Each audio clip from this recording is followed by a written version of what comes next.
Welcome, Wargamers. Doug here from 2 Plus Stuff, and on Wednesdays going forward, I want to talk about something else. I love talking about Age of Sigmar and Conquest and many other big name games, but I want to carve out space on the channel for talking about indie games or smaller publishers. So I thought I would use this opportunity to show off an awesome warband I painted for my wife and one for me as well, for use in the game YAFSIGA by Blacksite Studios. I did kind of a quick talk about this when I recapped Adepticon, but it is a game that I am exceptionally excited for. It plays, it's diceless. You use a deck of cards rather than dice to determine attack values and that kind of stuff. It's exceptionally simple and straightforward, so it's very accessible for someone who's not interested in games a whole lot like my wife, but still want to have a fun time. As with all the Blacksite stuff, it is technically miniatures agnostic, although you can use, they have their own line of miniatures for you. And so I wanted to approach this from two different kind of directions. One was for my wife's warband. I wanted to pick out and hunt down miniatures that I thought really exemplified her interests and things that she would love.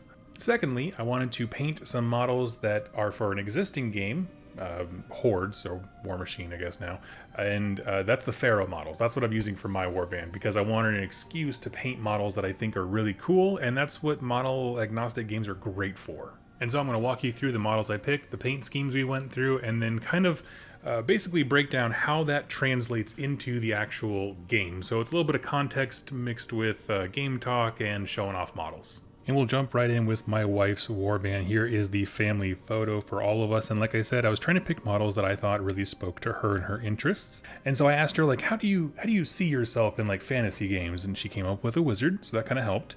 And if you know my wife, you know anything, she has two great loves. One is her cats, which we love our cats, Finn and Gracie, and also her plants. My wife has an amazing green thumb and has like this beautiful succulent garden. She's wonderful. She fills our home with so much life. Anyway, so I could brag all day about her. So I wanted models that really represented that and captured that. And so we will kind of go in a circle here, starting with the little guys. These are a set of three, I don't know, kind of like weird familiars or like magic cats that I found on Etsy. And honestly, I got the biggest size, but they still ended up being much smaller than I expected. And so I had to go put some, terrain bits or whatever for them. Just meant to be little kitties that are supposed to be combat creatures. Next are the plants. Now these minis are from the game Monster Apocalypse by Privateer Press, and there is a faction that's like, I don't know, nature run amok, and so it's like huge gnarly trees and all these kinds of things. Well, some of the little Griblies for that faction are these, which have a strong succulent vibe to them, and so I decided to pick them up for her from Noble Knight Games. Had a great time playing that. Then there's the big hulking cat with the huge wings.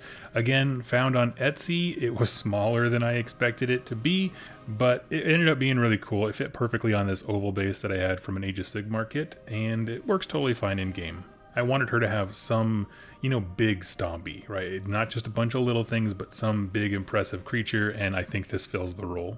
And lastly, we have her character herself. So this is a beautiful miniature of a witch that I found on Etsy again. And you can see there's a row of flowers up on her hat. That plume of smoke along with the book came with the miniature, and I just popped them both on an AOS base because I wanted her to have some height, right? Like she's supposed to be commanding the force to stand out. I thought that looked pretty rad. So what does that look like in the context of the game? Well, YAFSIGA has a bunch of pre-made warbands for you. Making your own warband is exceptionally simple. I'm not going to go too much into detail of it, but there are some pre-mades that we decided to build things off of just to make it simple for us. So this is the warband of Arbon. They focus on wizards, which of course Jess's main character is. So there's her stats. If you're unfamiliar with this game, essentially all of the entries, like all the stat lines for everybody, are the same, with physical, skill, and willpower being blank. You get a 5, 6, and 7 to put in these places as you see fit. So physical is obviously like melee combat. Skill would be things like ranged attacks, shooting bows, or like acrobatics. And willpower is for magic or intelligence. So if you're the wizard character and that's what you're trying to build, you would obviously dump everything into willpower. And that's rad. I mean, it makes list building very simple. So your choices are which stats the 5, 6, and 7 go into, and then are they a solo or a squad? Your leader is always going to be a solo, that's non-negotiable, but everything else can actually be a squad. If it is, you get 3 minis that each have 2 health. If it's a solo, you get 1 mini with 5. We just decided to copy paste all of the upgrades because it seemed good. So that's her wizard, but we look at some things that are a bit vague, like say Enforcer. Well, I decided to use her giant winged cat monster as the Enforcer, meant to be the physical brute coming in here and making all kinds of noise. I kept the 2-handed weapons because I figured big old claws, it's going to have, big power, big damage. That's exactly what we're looking for here. And then again, the physical stat is 7, so it's really good in combat. Not so good at the intelligence or whatever. It is a solo, so it's going to have 1 model with 4 wounds, because the hero gets an extra wound. That's just its own thing. But basically, yeah, you get 3 dudes with 2 wounds or 1 dude with 4. And if we look down here, I was going to use the men-at-arms entry for her plants. Again, movement 4, focus on melee with the physical stat being there. They opted for a little bit higher willpower and dumped, the skill stat, just like the other ones, the melee focus guy. Skills? No, we don't need skills. We need a big hammer.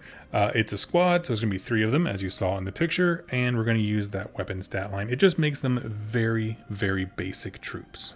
Instead of having a third solo, where they have the knight here, we decided to basically cut that out and put in another unit of men-at-arms represented by the 3 little cat dudes. And boom, with that, we have an entire warband. It was pre-generated for the most part. Of course, we switched out the units there, but she's ready to go. Moving on to my warband, it's something a little bit different.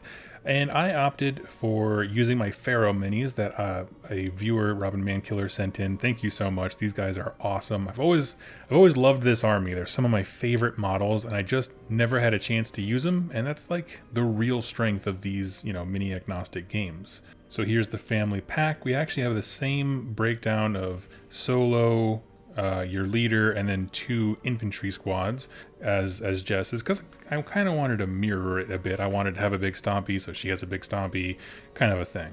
The difference is really where she emphasizes, wizard stuff. My guys are going to lean into like skills, meaning shooting and ranged attacks, which, wizard stuff is as well, but it's a different kind. You use a different kind of stat line. And there's not a pre-generated warband that involves a lot of ranged stuff, generally speaking. However, I'm basing a lot of my decision making off of this entry from one of them, the Duke of Arrow Hilt Raiding Party is what this one's called. And it has the same makeup I have, right? 2 solos, one of those is my hero or my leader, and then 2 squads. And if we look here, one of their entries is marksman. So I'm kind of copying this. This is going to be the squad of 3 pig boys that have their little crude rifles. And there are rules for black powder weapons, so I will sub out the primary weapon for that. Basically, it just means they're hard to reload, / move with, and all that. So I'll have this be the pig boys with guns. I'm going to go back to using the men-at-arms for my little tiny boar boys. I like this enforcer thing for the big pig. And like I said, there's not a hero archetype that uses ranged attacks, but honestly, with this combination of weapons and just moving, physical, the 7, and dumping it into the skill part, I can even boost it up with some training or something like that with list building. All of that's option. That's the basics of what I'm doing. The 2 lists are meant to be somewhat inverted from each other, one having an emphasis on magic, one on shooting. Now, as you can see with my background, we are still in the process of unpacking, but I'm so excited to jump into this game. I have the board actually finished up. I have terrain ready, and now the warband's completed. So I'm going to be playing a game, like a demo game, amongst myself, just to make sure I kind of iron out the flow of gameplay, and then I'll be bringing my wife into it. I'll definitely be taking a ton of pictures, so if you'd like to see more, please follow and subscribe. In the description down below, I have an affiliate link to Noble Knight Games. They have the most incredible inventory of miniatures, not just from Games Workshop, but properties all across the UK. Their inventory is wide, rather than like having a ton of one thing. My point is that if miniature agnostic games really interest you, it is the best place online to go shop for them. And doing so, big or small, whether it's a model or a hobby supply, goes directly to supporting me. So if you could, Noble Knight Games is an awesome store here in the US, and it would mean the world to me if you would use that link. Hey guys, really quick, in this video we're going to talk about using all different kinds of miniatures. It's a model agnostic game. I want to throw up here in the beginning though, if you'd like to support the channel, since I'm going ad-free because of YouTube's monetization stuff, if you use the affiliate link in the description down below, it would mean the world to me. Noble Knight Games is an awesome store here in the US, in the Midwest, and they have an incredibly wide range of miniatures, like from producers that I've never heard of. They have a really wide inventory, so in a miniatures agnostic game, this is the king of stores for you, and every time you use that link, whether it's models, paints, whatever, it goes to helping me, my wife, the cats, the channel, all of it. Thank you so much to Noble Knight Games.